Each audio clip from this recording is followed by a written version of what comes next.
And as you're familiar with BYD, which is also on the West Coast, I think they're ramping up production of their electric vehicles.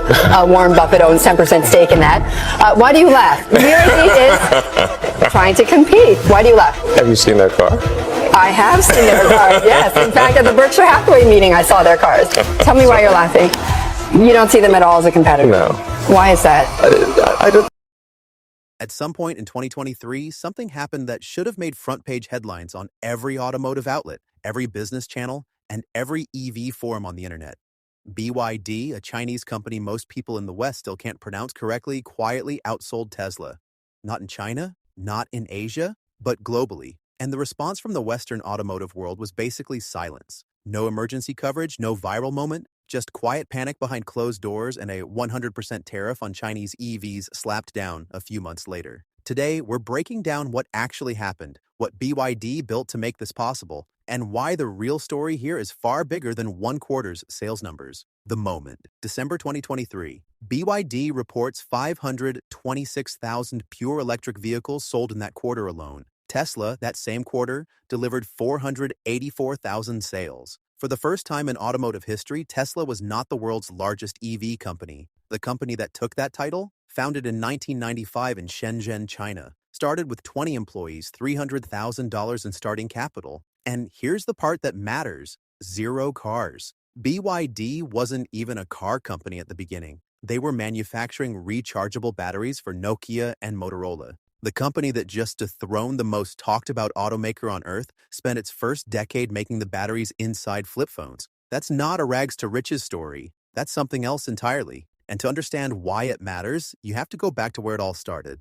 The origin. Wang Chuanfu was 29 years old when he founded BYD in 1995. He wasn't an engineer or a car guy. He was a chemist with a government research background who looked at Japan's stranglehold on the global rechargeable battery market and saw a gap. Japanese manufacturers were charging prices that kept battery-powered consumer electronics expensive. Wang believed he could produce the same batteries at a fraction of the cost using Chinese labor and his own process innovations. So he borrowed $300,000, rented a factory in Shenzhen, and started producing nickel-cadmium batteries by hand because he couldn't afford the automated Japanese machines his competitors were using. His workers manually assembled cells in a way that replicated what the machines did, just slower. It sounds insane, and it worked. By 2000, BYD was one of the largest rechargeable battery manufacturers in the world. By 2002, they'd landed contracts with Motorola and Nokia. A chemist who started in a warehouse was now supplying to the biggest phone brands on the planet. Then, in 2003,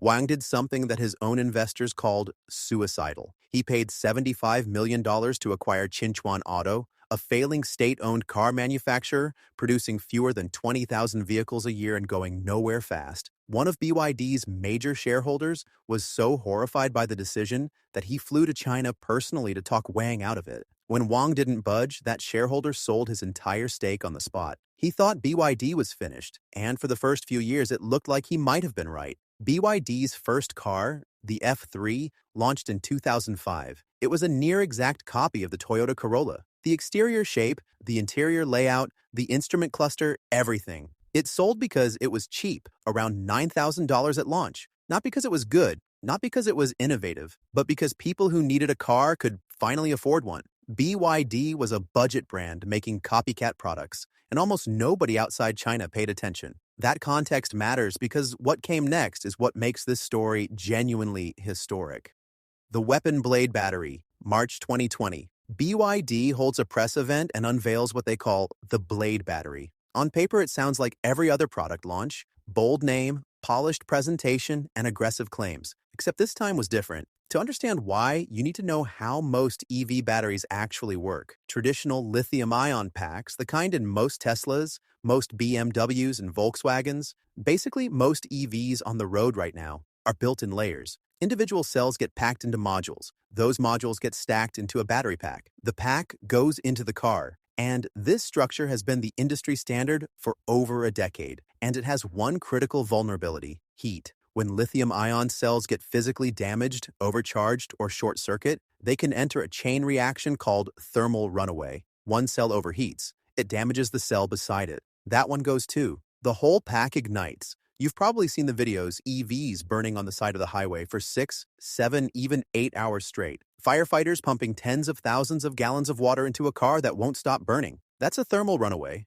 and it's been one of the most serious unresolved problems in EV development since the very beginning. BYD's blade battery rethinks the entire structure. The cells are long, flat, and blade-shaped. Instead of grouping them into modules first, the cells go directly into the battery pack, and the pack itself becomes a structural part of the car's chassis. No modules, less weight, better space efficiency, and dramatically improved thermal management because the geometry fundamentally changes how heat moves through the pack. To prove it, BYD did something on camera that no major battery manufacturer had ever done publicly before. They took a fully charged blade battery and drove a nail straight through it. A real nail, live battery, full charge. Then they ran the same test on a conventional lithium-ion NMC pack, the type used across most competitor EVs. The NMC pack caught fire within seconds. Smoke and flames. The blade battery? Temperature at the puncture site rose slightly, then stabilized. No fire, no smoke. The battery kept working. That test didn't just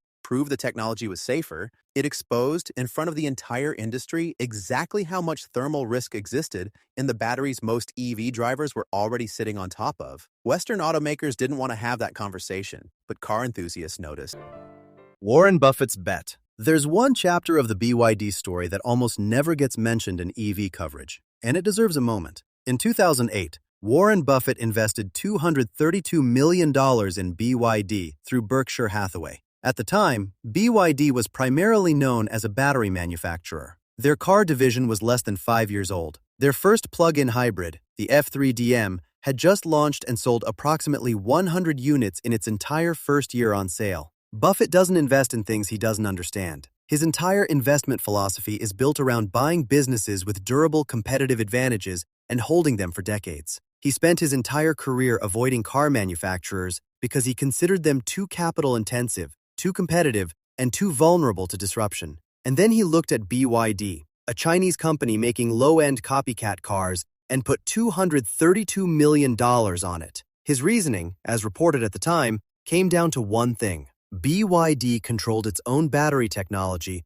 and had the manufacturing discipline to scale it faster than anyone else in the industry. By 2022, that $232 million stake had grown to over $7 billion at peak value. Even as Buffett began trimming the position in late 2022, BYD kept climbing. The investor who spent 60 years avoiding automakers made one exception. That's worth paying attention to.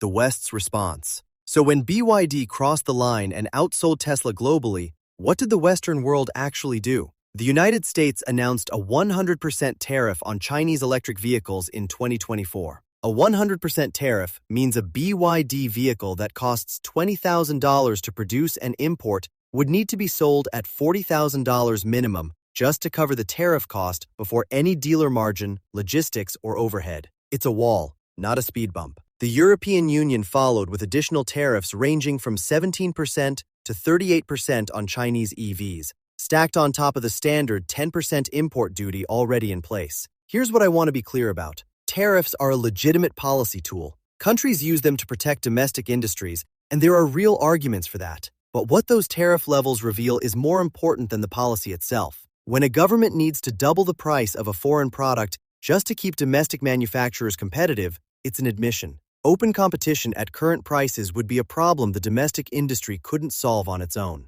The U.S. government looked at BYD's pricing, looked at what American automakers can build EVs for, and concluded that without intervention, the math doesn't work. Major European automakers aren't hiding their concern either. Volkswagen Group executives have publicly described the Chinese EV threat as the most serious competitive challenge in the company's history, and Volkswagen survived World War II, the 2008 financial crisis, and the Dieselgate scandal. BMW and Mercedes have both significantly expanded their presence in China, partly to study BYD's manufacturing operations up close. These are companies with decades of competitive intelligence experience telling you that something fundamentally real is happening.